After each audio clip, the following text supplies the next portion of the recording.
Hello, on to Genesis chapter 37. Man, this is a dark screen. What is going on here? Um, oh well, I don't know why that's like that. But we'll make do. So chapter 37 is Joseph's dream. So Jacob settled in the land of Canaan, where his father had lived. This is the history of Jacob's family.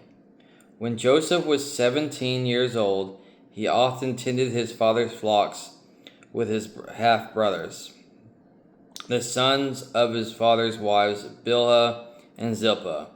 But Joseph reported to his father some of the bad things his brothers were doing. Now Jacob loved Joseph more than any of his other children, because Joseph had been born to him in his old age. So one day he gave Joseph a special gift, a beautiful robe. But his brothers hated Joseph because of their father's partiality. They couldn't say a kind word to him.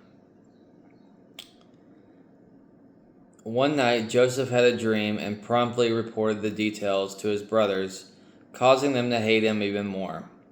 "Listen to this dream," he announced.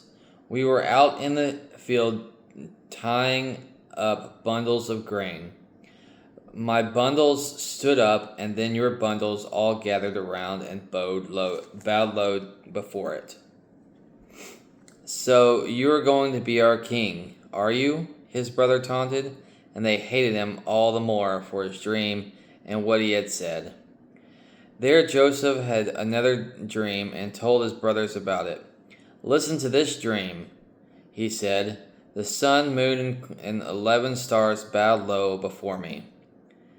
This time he told his father as well as his brothers, and his father rebuked him.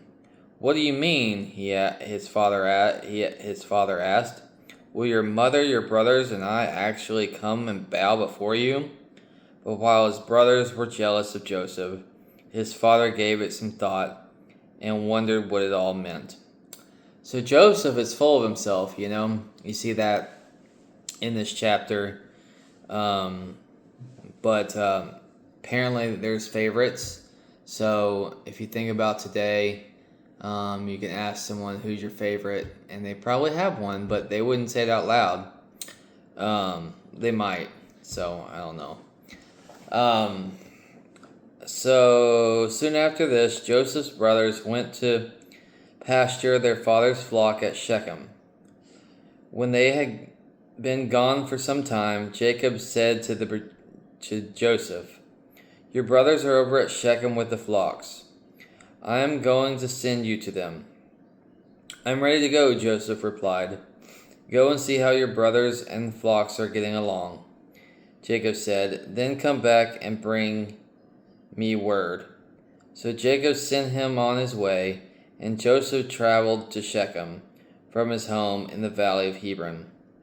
When he arrived there, a man noticed him wandering around the countryside. "What are you looking for?" he asked. "For my brothers and their flocks," Joseph replied. "Have you seen them?" "Yes," the man told him, "but they are no longer here. I heard your brothers say they were going to Dothan." So Joseph followed his brothers to Dothan and found him there. So you think about, back then they don't have cell phones or anything like that. So they got to find each other somehow. And maybe back then, a lot of the time was just trying to find people, because they're walking everywhere. They may take a carriage or whatnot, but it takes time. Nowadays, you get in the car and an hour walk takes 15 minutes. So we have all the time in the world, and then we have enough time to play on our phones and all that stuff. So it's interesting how that worked and now what it is now. So if you just think about it there.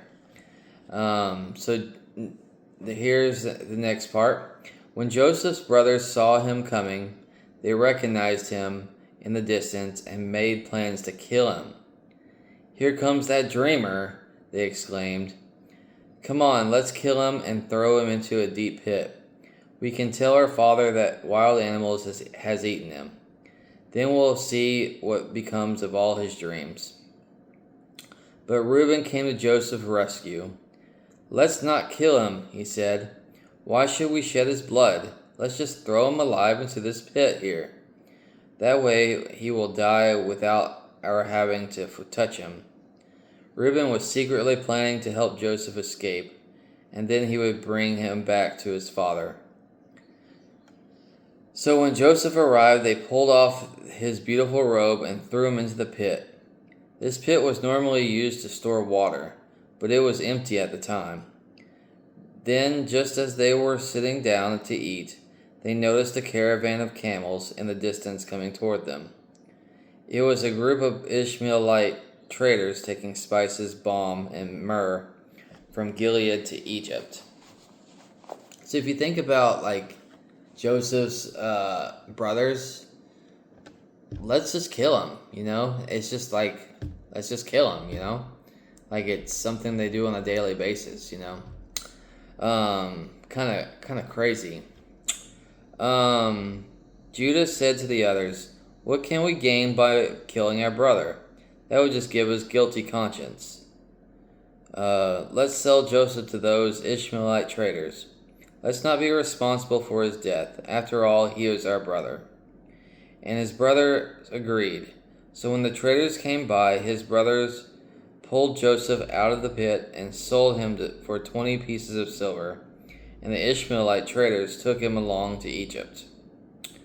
Sometime later, Reuben returned to get Joseph out of the pit. When he discovered that Joseph was missing, he tore his clothes in anguish and frustration. Then he went back to his brothers and lamented, "The boy is gone. What can I do now?"